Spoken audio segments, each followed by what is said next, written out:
Hello, and welcome back to the Backmarkers podcast.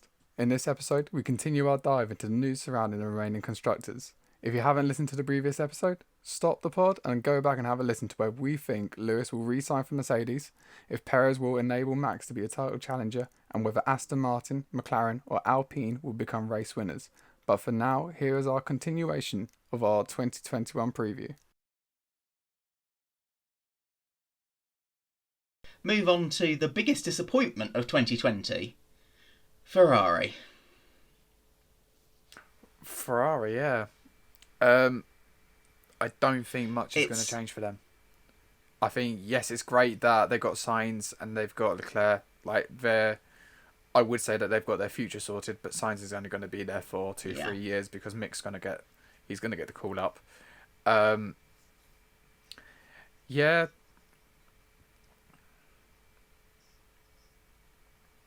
Yeah, because that's been written in the stars for years. I think they'll be.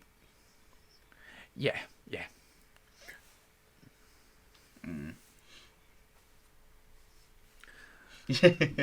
I mean, even that, it doesn't matter. Literally, they'll do it for the name.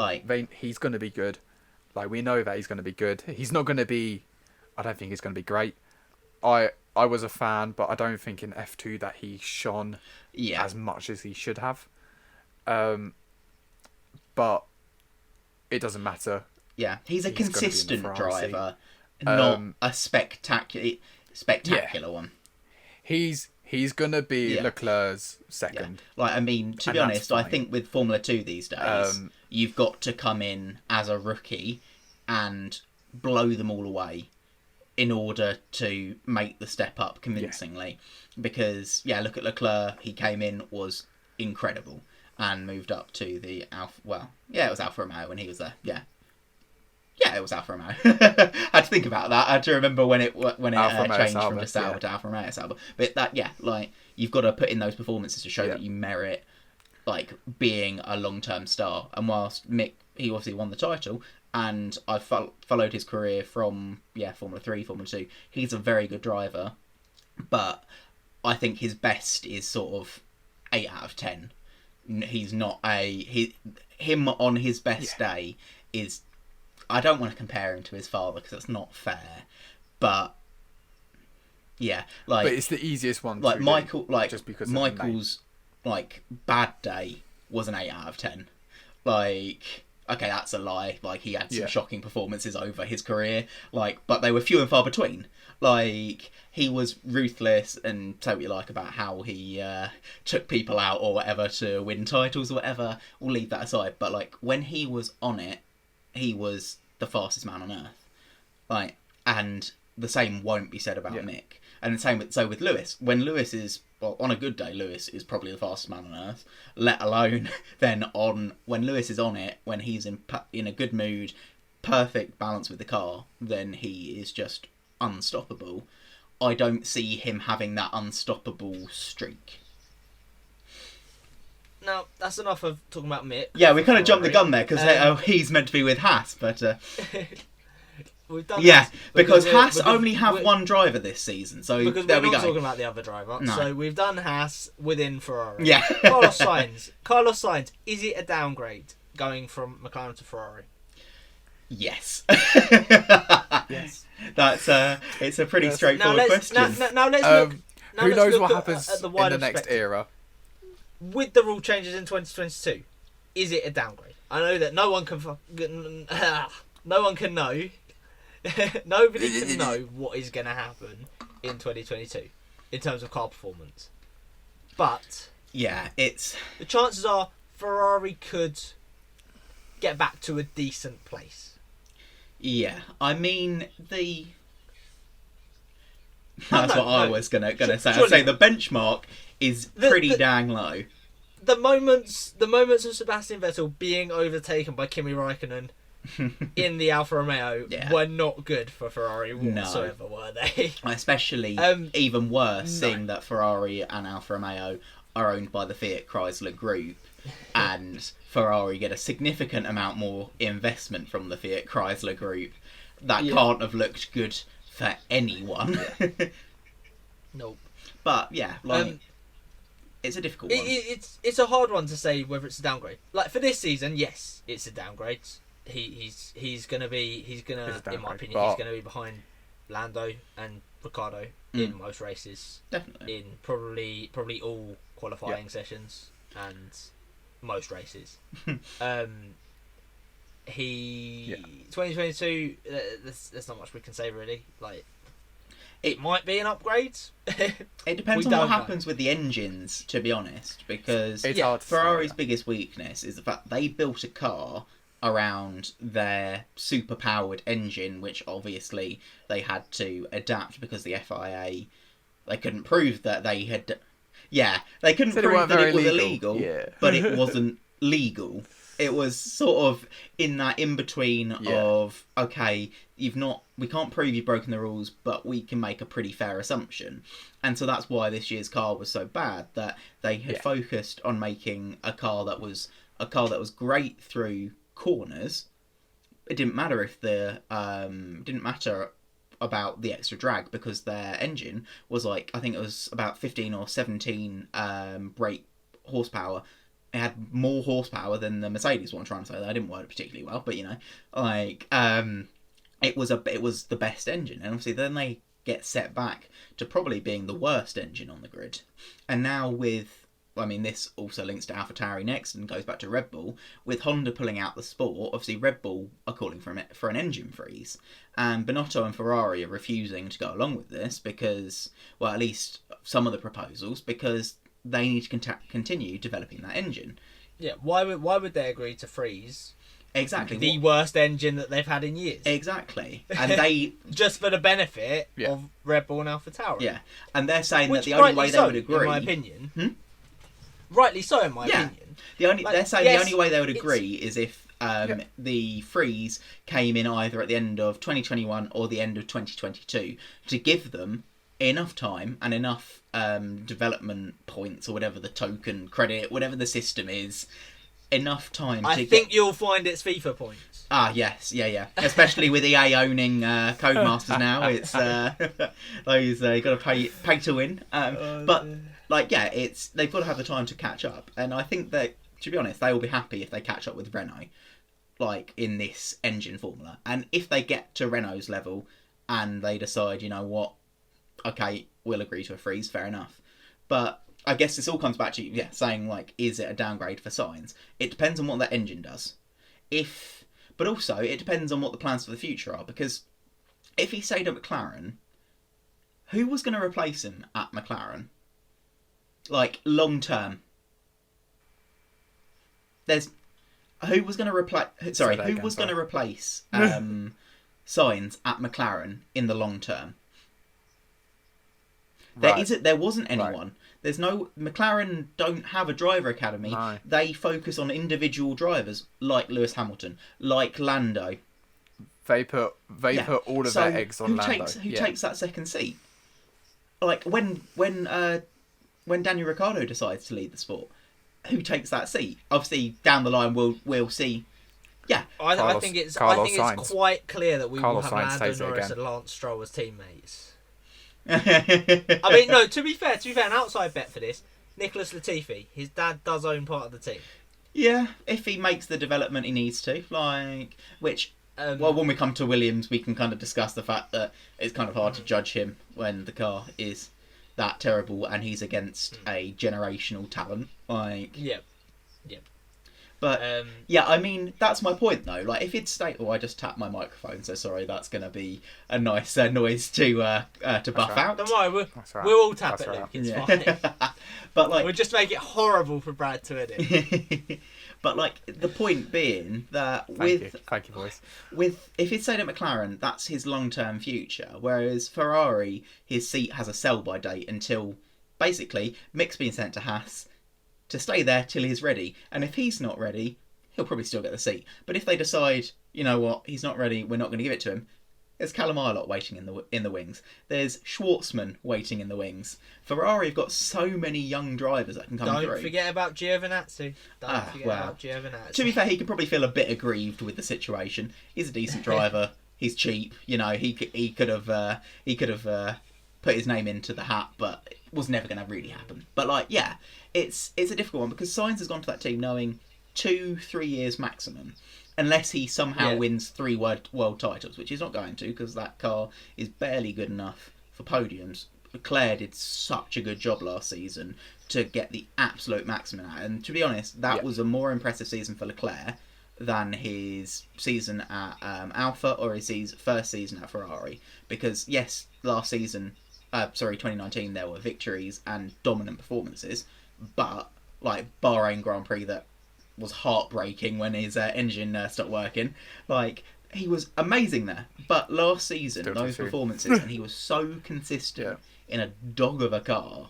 Like, it's all about, as you said, it's all about him for the future. So Sainz has just gone to be a bit part player at Ferrari and might end up at McLaren later down the line when Ricciardo leaves. But like, why not stay there and build the team forward? But obviously, this was all signed before the season started. No one knew that the Ferrari engine and the Ferrari was basically going to self-destruct. Because so the rule for this year for any F1 drivers who are magically listening to our podcast, obviously all of them are change teams before the season starts. Yeah, like especially don't do it. Especially don't go for a Ferrari powered team before the season starts, because every time in pre-season, you can never tell how Ferrari are going to be at a pre-season test, because either their performance is and then their car's even worse, or they go for the glory runs, don't put any fuel in it to make it look like it's a better car than it is. So like, I can't imagine Sainz, knowing what he knows now, would sign that contract. He would say in public, "Oh well, it's fine. I've always wanted to drive Ferrari. I would have signed this contract." And he is a good fit for Ferrari. Which is sure. Of course you would have. Of course you want to drive for Ferrari. That brand is legendary. Like nothing beats that red. Yeah, but and it's a stinky car at the moment. I think he'll probably have some regrets and kind of thinking, if this doesn't work out, then my best years in Formula One have been, I don't want to say wasted, but he's not going to win a race. Yeah, he's not going to win a race for the next couple of years. So he's at a point where he's sacrificing maybe him being at his peak for a future payout that might not come. But the tricky thing is as well with it is that say 2-3 years down the line he goes back to McLaren. 2-3 years down the line, Lando Norris is the number one driver for that team. Because last season they were close-ish to equals. Obviously the season before was Lando's rookie season. Yeah. So Carlos did have the upper hand there, but last year they were fairly even, I feel, in terms of the way the team goes.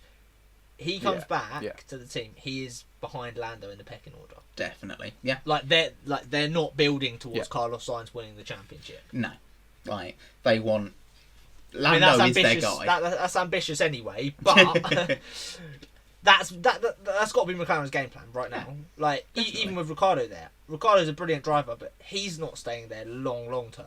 I don't think. Right. I think he probably sees out his career there.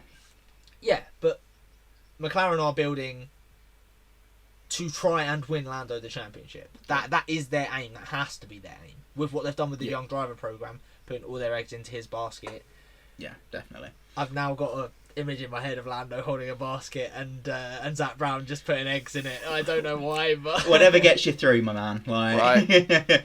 Well, that's the thumbnail. That's the thumbnail for this week's podcast. Now I've got to learn how to Photoshop. I've been making that one. So like Sainz, the deal to Ferrari, it's a lose-lose because like moving to Ferrari, you know that there's buckets and buckets loads of young driver talent. He's not going to be there long term. Like as you said before, Luke. Like if it's not Mick in that car, it's Callum Ilott. If it's not Ilott, then it's Schwartzman.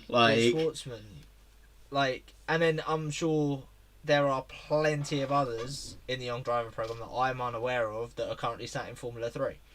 Well, they've just signed their first woman. Yeah, there Ferrari we go. Yeah, beat you to it. There we go. Go ahead, Brad. You can take it. Yes, they in Fiorano they did like a 4 or 5 women test drive, and they signed one of them. I can't remember her name, but I think first woman to be signed by a Formula 1 team. Well, not the first woman to be signed by a Formula 1 team, but I think it's first at Ferrari because Chadwick is. No. Tatiana Calderon by Sauber. She was signed by. I think it was Alfa, when it was Sauber. To start with, she was signed when it was still Sauber. Yeah. And it was because, well, they wanted to have that. They wanted to give her a chance, but also she brings a lot of money from Colombia. So, like, a lot of money. Yeah. She. I remember. I remember her in the F2 season, and and then obviously Chadwick is at Williams. But... Slightly off topic. Yeah. The Formula 3 champion who's now racing for Prema next year, what driver academy is he in? Is it Oscar Piastri? Oh, Piastri. Renault, yeah. Is he Renault? Renault, isn't it? That can be a later discussion for Alpine. Yeah. But anyway. Well, you've got Piastri, and then you've got Porsche coming up. And he was phenomenal. Yeah. Like I know he didn't win the title, but I think he was the youngest in the field, and he was runner up in the championship, and he stands a good chance, especially as he's at ART as well. That's a decent F2 team. It's not as if he's gone to join HWA or Trident or whatever. So, but yeah. Right. Whilst we talk about Ferrari, shall I cover off Alfa Romeo and just say that Kimi should have retired? That would have freed up the seat for Mick. Callum Milo should have gone to Haas instead of the egg. Yeah. That's kind of it. Like, we've already kind of covered Alfa Romeo. Kimi should have gone, lad. Especially as it was him that decided to stay. Like, his contract had the option to... he got to choose whether he stayed. It should never have been the contract should never have been drawn up like that, because he had an awful season. Like, but isn't it with Alfa Romeo they have one seat for Ferrari, one seat for Sauber? Yes, yeah. So the Sauber side of the team has firmly made that decision with Kimi to allow him to stay or go, essentially. Yeah, because if he had... You can't say that this has been in Ferrari's plans. No. Yeah, you know what? We'll keep Kimi Räikkönen in the seat for another year. If Kimi had left, then I still think Giovinazzi would have stayed, but he would have become the Sauber seat. Like, because Mick would have gone in, as Brad said, Mick would have gone into the Alpha. Yeah. And Callum Ilott to Haas. Gio is improving. I think he was better. He had Kimi in the second half of the season. He had a very solid season in a pretty dodgy car, so... Yeah. He's cheap as well. Yeah. He would have partnered Mick. It would have been fine. It wouldn't have been worse than what they are. And it would have let Ilott come into the sport for Haas instead of... Yeah, plus exactly. That person we're not going to know. Plus the fact that when Mick was in the Alfa Romeo jumpsuit, when he was meant to do the free practice one, he looked very good in those colours, I must say. Oh, yes. I don't think he's going to get quite as good. That was the way round it should have been, but hey ho. But yeah. But I'll tell you what, Ilott looked good in Haas colours as well. Yeah. So I'm not... It is what it is. But there we go. I think we... Alpha Tauri. Yeah, because we missed them out. Because I think... It was a natural but I feel bridge, like we Ferrari to Alpha. I mean, so let's go to the other Alpha. Pierre Gasly, essentially. Which I think we've covered everything we have to say about him. Yeah, Gasly we can put to bed. I think this is just another year where he just needs to be as well. Good. It's consistency. That's all he needs to do. He needs to consistently try and qualify into Q1. Q3. Q3. I mean, he'd struggle if he wasn't getting into Q1. 107% rule coming in. Yeah, he needs to consistently do that. Yeah. And as we said, and then a better seat will come forward. The Renault seat's destined for him. Yeah. Personally, he's the lady in waiting. Yeah. Right, that's what it is. He's just got to keep on going, wait for the Queen to die. It all makes sense. to line up that way. Whether it will or not, we'll never know. Yeah. But no, we will know. But we don't know right. It would be a surprise if it didn't. But the big news. But that moves us on swiftly, I think. Yuki, honestly, Tsunoda. he was the revelation of 2020 for me. Because cannot wait. So I followed the Formula 2 2019, but didn't watch every single race. I watched it like the weekends that I was watching the Formula 1 live, because I watched a lot of it on catch up as I was living in France for my degree program. So like it was difficult to find the time to do everything around juggling work and life or whatever. All right, Luke, we don't need your life story. I just had to give the context, like, gosh, like... But, no, nobody cares! So then 2022 was the first... Do you want to say that you were in France? Well, so, I mean, when I studied abroad... He chucked in the French accent on Alpine and Théo Pourchaire. Yeah. Yes. Well, anyway, so then 2020 was the first season where I watched like every single race, the sprint races, the feature races, tried to watch qualifying when I could, or at least kept an eye on qualifying. And first race of the season in Austria, I didn't recognise the name, knew he was a rookie, and they were talking about him on the coverage. I was like, oh, okay.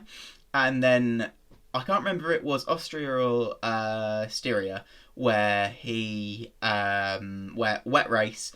I think I want to say Styria, because that was my birthday weekend, and that was a great birthday. I literally just sat in front of the TV. I watched the F3, the F2, the F1. I was like, yeah, I'm living the dream here. Safe to say that. Yeah. This was lockdown, wasn't it? Exactly. So we couldn't do anything. 2020 birthday. Yeah. I was loving it. So I should be honest. I think I might have done the same even if it hadn't been a lockdown birthday. But anyway, so that, and when he was leading the race and his radio failed, and he didn't come into the pits, and I was like, oh my gosh! But like he was going to win this race. He was going to win his fourth race as a rookie in F2, and just then performance after performance after performance. It was just to be 2 points off second place as a rookie, especially when the people ahead of you are Mick Schumacher and Callum Ilott. Like in your first season, I mean, look at how Mick made the transition to Formula 2 in his first season. He was nowhere. Like he really struggled to get to grips with the tyres, because that's what a lot of them say, that when you make the step up from Formula 3 to Formula 2, getting to know the Pirelli rubber is difficult, and getting the best out of it. He didn't have any problems at all with that. Yeah. It was just amazing to watch. Yeah, I think as well it links nicely back to what you said earlier, Luke, about a rookie going up into Formula 1. Yeah. Has to blow them all away. And that's what he did going up from Formula 3 to Formula 2. So this year, I mean, like in reality, he has to outperform. Well, he will outperform what Mick Schumacher does in the Haas. Yeah, he has comparatively, a much bigger chance it has to. Yeah, comparatively, yes, but he has a much bigger chance in that car of coming in and really causing some shocks. Yeah, because we saw Gasly do it last year. I mean, we saw Gasly do it in his first season when it was still Toro Rosso. I mean, that result at Bahrain was just the fourth place in Toro Rosso was just stunning, like especially at a power circuit.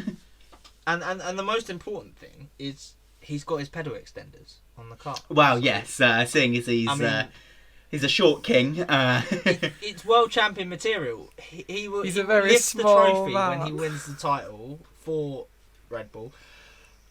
He will lift it and he will have the pedal extenders stuck in the top of the trophy, because they are what will get him there. I am certain of it. Right. I say he is the future of Red Bull, especially as I do see one day Max making the trip across to Mercedes. I think that's what him and maybe not so much him to start with, but that's what Jos wants, and that's what Jos has told him he wants, and what Mr. Verstappen Senior says goes. We won't comment on his on the legal case, you know. I don't want to get sued by Mr. Verstappen Senior, so we'll move on. No. We can talk about that. We just have to say allegedly. Well, it was alleged domestic abuse. So as a court could not find him guilty, but yeah. He's got a checkered past. So and obviously all the stuff that comes out.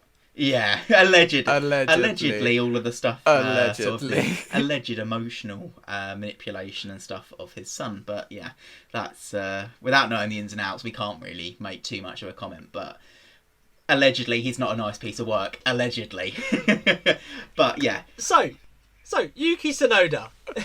Shall I just say? Yeah. edit that. Like it never happened. So, what position do we think Tsunoda and Gasly? The maximum for them is this season in terms of races or like in the championship? Highest race finish. I think probably a 5th or a 4th place. For what? For both fifth, of them or for Gasly? One or the other. More likely to be Gasly. Yeah, but yeah. Gasly could get a podium, but unlikely. Tsunoda, I think, would be happy with a 6th. I think, to be honest, like so long as he has some good performances, isn't shown up, which I don't think he will be, then the season will be a success. He just needs to be better than Kvyat. Which is Kvyat, like he had his chances. Like I don't want to say like he deserved to go. But like he had been given every opportunity at Toro Rosso AlphaTauri. He hadn't quite done what happened to Gasly, leaving Red Bull and improving his career in a slower car. Exactly. Like he didn't deserve to be dropped when he did. He was treated awfully, and it wasn't a surprise that it took him a while to get his feet back, and he never got back to the same level he was. Arguably, I mean, the second half of last season, he was very quick. The second half of last season, last 4 or 5 races, he did all right. I think he arguably did better than Gasly, to be fair. But if he had put in those performances all season, then I think there'd be a case to say he could have stayed. But Tsunoda's performance in Formula 2 still would have been enough to get him the promotion. But we'd be here talking, saying it was a bit harsh, but you can see why they've done it, rather than saying, you know what, it was about time for him. Like he'll probably go and be a reserve driver like he was at Ferrari.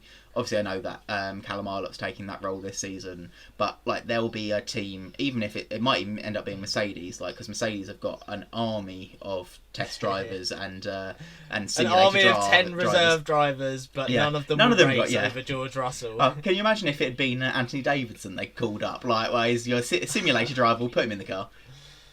Well, I remember on Twitter, I think Jensen Button tweeted that. out like a picture of like the emoji with his hand up. Yeah, and I was like, could you imagine if they'd just thrown Jensen in there in that car? Honestly, like I would have lived for that. So, but you know, I think Luke would have done his absolute best to try and travel to Bahrain. Like screw lockdown, I would have been there. Like student overdraft, 2 weeks quarantine each side. Yeah, we'll job do done. That. As long as I've got Wi-Fi, I can do my studies from a hotel room. It's fine. Can't really afford it, but no worries. So it's not like we need being told what to do by lecturers. It's not as if we had no input at all this year. Allegedly, because I don't want to lose my funding, but. No. Cut. It's right, I can say it. Just before we finish out, I have one last thing. No. Kind of on topic. Does Alex Albon return to Formula 1 within the Red Bull family? Ooh, that's a good question. No. I doesn't. just can't. I can't see it because. Okay. I've been saying it from. Well, I was going to say I've been saying it from the beginning, but this is the beginning of the podcast. Next year, George goes to Mercedes, Albon goes to I could see that happening. So, my second question was going to be, do we see a return to Formula 1 for Alex Albon?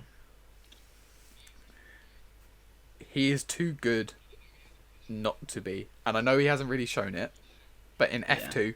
He's shown how good he was because Dams is an alright team, but he still dragged it into good results. Williams next season: Jack Aitken, Alex Albon. Who'd you pick? Why would you do that to me? Who'd you pick? Why would you do that to me? Alex Albon. Not only do I think he's a quicker driver, but he brings the sponsorship. What you two have done there is you have guaranteed that Jack quicker Aitken money, never comes on this podcast. Well, I mean, it was unlikely anyway. I'm sure we can fire him up. It's fine. If you're listening, Jack. Yeah. But yeah. I'm so glad he got his shot in Sakir. I think that's probably it. And same with, leads us on to Haas. The same with Pietro Fittipaldi. Like, he... Yeah, we're not going to see him back. Sorry, fella. Like, you didn't do that. Like, it was nice to see him get a chance, but... You didn't... Yes, you hadn't raced since February 20 of the 2020. Yeah. But you were too slow. 9 tenths off Magnussen. It probably should have been Delatraz in that seat. Like, nowhere near. But Fittipaldi, money, name, it all fitted together, and they knew that they weren't ever gonna score points. Like, so, like, but the thing is, even if something does happen with Haas's second driver, Callum Ilott will take that seat. I'm pretty sure.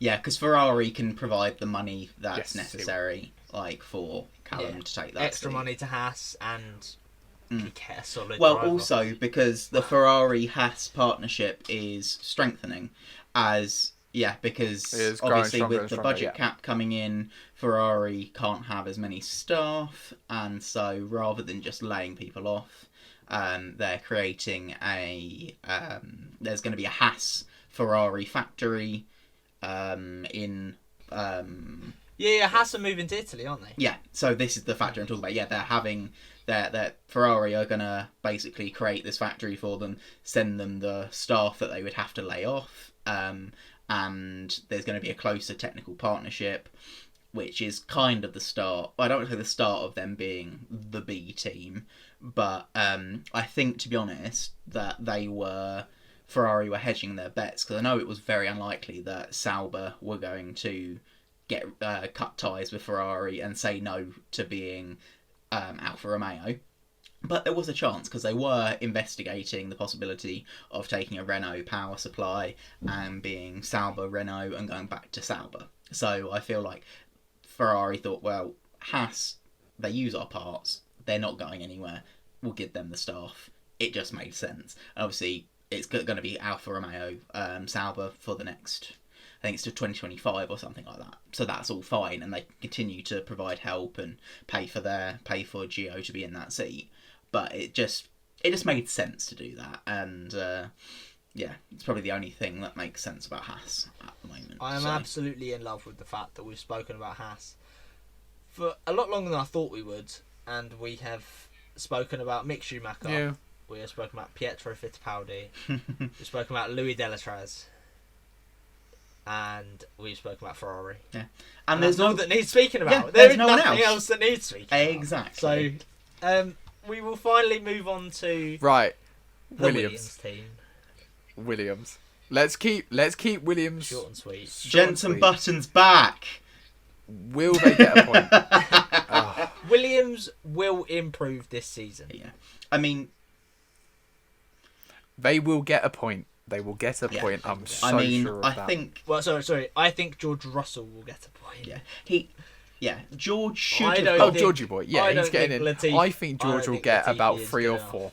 To get a point in Formula 1. They will be... Yeah. Oh, definitely. They will be better than Haas. Especially... They will be 9th. Like, yes, they're both rookies, and one of them is stinky. It's still going to be a learning curve for Williams, because new ownership, new management, and they are trying to rebuild this team. But it's, the only direction is up, because they hit rock bottom. And George would have scored points last season for Williams. Last year was a slight improvement. I mean, I'm not 100% sure, but last year was a slight improvement in 2019. Not just a slight improvement, it was night and day. Good. The fact that they were able to get into Q2, there's no way with what's happened at Williams this year, other than potentially the fact that there's been a lot of change, like potentially disrupting things a little bit. There's no way they can go backwards from what they did last year. Yeah, like, especially as the cars aren't changing all that much in the off season, and also they're allowed to change their car the most under the sliding scale. So obviously they came last without any points, but yeah, George's experience at Mercedes is going to help so much, because if we had George right now and we put him back in time, put him into put that race at Imola, he doesn't bin it. Like, that was unfortunately a silly mistake that a young driver is likely to make. But genuinely, the way he carried himself that entire weekend, and I don't want to say it, but the fact that it went so badly wrong in the end, the fact that we were so upset by it, and the fact that it exploded, that would force him to grow. I don't want to say he was immature, but like, you're going to learn so much more from that than from if he had have won that race. I would have loved him to win that race. I wanted that more than anything. But the fact it didn't work... Well, his Instagram after the thing, it was like, it was a silly mistake. I know that, but I will never make that mistake again. Shows that, like, he's learned from that, and that's what is needed. Every driver makes mistakes. Some don't do it as costly as that, because, like, yes, it was only for 10th. Yeah. But that's a few milli. Like, yeah, he won't. And also, I mean, he was robbed of points by the stupid safety car rules. Yeah, in stupid safety car rule. Yes, okay. It's a good thing to let the lapped cars pass, because it stops the race leaders being disrupted, and it promotes maybe a bit more overtaking on a safety car restart. But there specifically, it just didn't work, because the lapped cars were let to because we had so many stop starts, and it was a new circuit. We didn't know how the compounds were going to work with the asphalt. It was just, there were so many things up in the air. The fact that they were able to do an extra lap, get the tyres warm, and also I think the Williams, the starting procedures are a bit stinky. George went from 10th. Yeah, I think George went from 10th. Yeah, and he fought back to 11th, I think. So when he was comfortably. He was running P9 the entire race. Actually, he was on for 2 points. Which I know sounds like just splitting hairs, but for him that was massive. So and for Williams it was massive. But he's got the thing off his back of never having scored a point. Yeah, he's got a fastest lap, which not many drivers do have. And he, as much as he believed in himself before that race, he didn't know. Yeah. I mean, I'm sure he would turn around and say, "Oh yeah, I knew I could do that."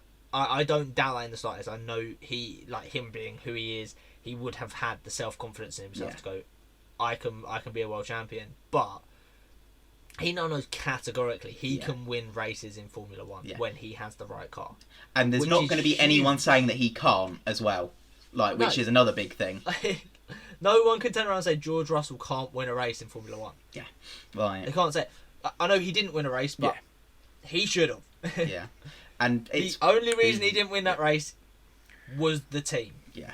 Which seems crazy to speak about with Mercedes. Exactly. You don't expect that from Mercedes but when Mercedes, the thing is, like, when Mercedes make mistakes, they are so costly. Like, if you think about when at Monaco pitting Lewis and handing the race to Rosberg that season, like, when they make mistakes, they are big mistakes. But it doesn't matter because everything else is normally so perfect. It's also because they're such high stakes mistakes. Yeah, exactly. Well. Like regardless of like size of mistake, like if that's Haas that make that mistake, it doesn't matter. Like, I know obviously it could matter in the sake of Haas's season or whatever, but if Haas accidentally put the wrong wheels on the car, it's not gonna. It's not costing a race win. Yeah, exactly. Like, I'm not going at Haas here, but no, I get you 100%. And it was such a high-profile weekend. Wait till the season starts. We won't stop talking about. It could have been like if. I feel like it would have been less stakes had that even been Lewis in the car. Oh yeah, 100%. Because everyone was watching that weekend, because George is such a likeable character that even people who hated Mercedes, they might not have wanted him to win, but they knew that a Mercedes win was likely. So he was almost the lesser of two evils. So you think, yeah, I want George to do well. Lewis is in that car. People think, oh well, like he's going to win the title anyway. It doesn't really matter. Like he'd already won the title. Oh yeah. So genuinely, people be like, oh, it doesn't really matter. If they make that mistake with Lewis, it doesn't matter. Yeah. At that point, like if they make that mistake even with Bottas at that point, yeah, what would it cost them? Him potentially second in the drivers' championship. Yeah. It didn't in the end, but like it's only because of the exact situation that happened that mistake was so huge. And we're not going to go through the process of putting our tinfoil hats on with the conspiracy theories that were out there about that. But it was just that. To be honest, that whole weekend just summarised being a Formula One fan for me. It was the complete roller coaster of the whole week. Yeah. Like, not just a weekend. And I know lockdown has been terrible. Like everyone has struggled with this and the ups and downs. But one sort of positive that has come out of things is the fact that like the F1 community has grown, and being invested in Formula One doesn't feel it feels more mainstream. Like, it doesn't feel like it's a niche or a sort of cult thing anymore. Like, it feels like it has its platform and you're allowed to have that platform for it. And I think you saw that with the effect, the impact it had on sort of like mainstream news and stuff. Yeah. The George Russell thing. Yeah. With every outlet was covering that. And also Roman Grosjean's crash. Yeah. I feel that's something, maybe, I don't want to say that's something to end on, like Grosjean's crash, but like, I think that's something we do need to talk about as well. We just go back to Haas, be like, yeah, like, I mean, Brad here is our resident expert on all that, having written an essay on using that as the as the basis, but like, I'm coming to my blog soon when I can post it. We can discuss like, safety on cars at a later date. Yeah. But like that brought so much spotlight. Yeah, I think I don't think we need to. I wasn't suggesting going into detail though, but it's just sort of to say that it brought so much focus onto the sport, and whilst it was a horrific event, it brought positive outlook to the sport because it was such a feel-good story of he survived this. It was weirdly such a positive. Thing. Obviously, you wouldn't wish that on anyone. After those horrible, like absolutely horrible 2 to 3 minutes, I think, where the cameras were not on the incident and we did not have a clue what happened. Yeah. From the point where you saw him sat in the medical car, it was such a positive story. That for once this year, like for once in 2020, every single thing went right. Yeah. Like, things did what they were meant to do. Obviously, like, I mean, yes. The car didn't. The car didn't. Minus the fire. Minus the fire. In terms of it, but okay, that's taking that out of the equation, everything went right. Where the safety car was in the right place, everything that was there to protect Grosjean in the car went right, and that just made, like, let's be honest, we should have finished the season after the 2 Bahrain races. Yeah, the season did end after the Bahrain races. Those 2 races were like the peak. Yeah, of the season. Abu Dhabi doesn't even exist as a country. It's an emirate. It paid those 2 races in Bahrain. It was a payoff to an extraordinary season. Yeah, like a season that you weren't you didn't know what to expect. Yeah. I mean, I certainly didn't know what to expect, having not watched the previous season. But like, I didn't know what to expect. But like, from your guys' perspective, you guys did not know what to expect, whether we were going to get the whole season, whether it was going to be stopped halfway through, how many positive tests there were going to be. Yeah. But obviously, culminating in that crash and then George Russell within the space of a week. Yeah, it was. It sort of sums up the. It was just it was a silly season, like, but it was what I think we needed Like it gave something to focus on, and every single weekend.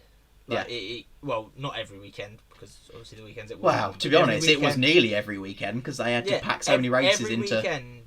Every weekend that was race weekend, it was the thing to look forward to. Yeah, right, definitely, and it made, because I mean at the moment the world just feels like every day is like a really long Wednesday, like the middle of the week without an end in sight. But the closer we get to Formula 1 coming back, and it sounds silly, but like Formula 1 made the weekends feel like the weekend. Yeah, exactly. And there's at the moment there isn't really anything that makes the weekend feel like a weekend, because like I mean even when before the current lockdown, when we were going for socially distanced walks and chatting wham about Formula 1, like that was something to look forward to on the weekend.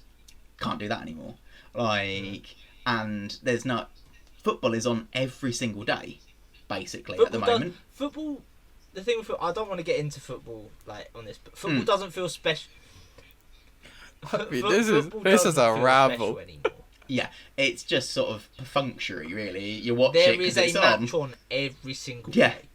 So like, there's nothing that makes the weekend feel like a weekend. So when Formula 1 comes back, and all that hype comes back, then I feel like, at the very least, the world might feel a little bit more positive, at least for Formula 1 fans. Like, I know it won't be for everyone, because some people just don't care. But like, and that's fair enough, because it's not for everyone. But I guess the whole point of that long ramble is it has been a positive. It was a positive thing in 2020. Let's hope for a great season in 2021, and it continue to be a positive thing that brings people together. George Russell will be world champion. Yeah, and not just because we're simps for him. That's right, big simps for George Russell. But that concludes our 2021 preview. Thank you very much for listening. Please join us next week, where we talk about our 2021 predictions amongst all of the other gossip in the Formula 1 paddock. Please give the pod a like and a follow. If you like what you're hearing, let us know in the comments or tweet us. The links to all of our socials are in the description. Thanks for listening, and have a nice.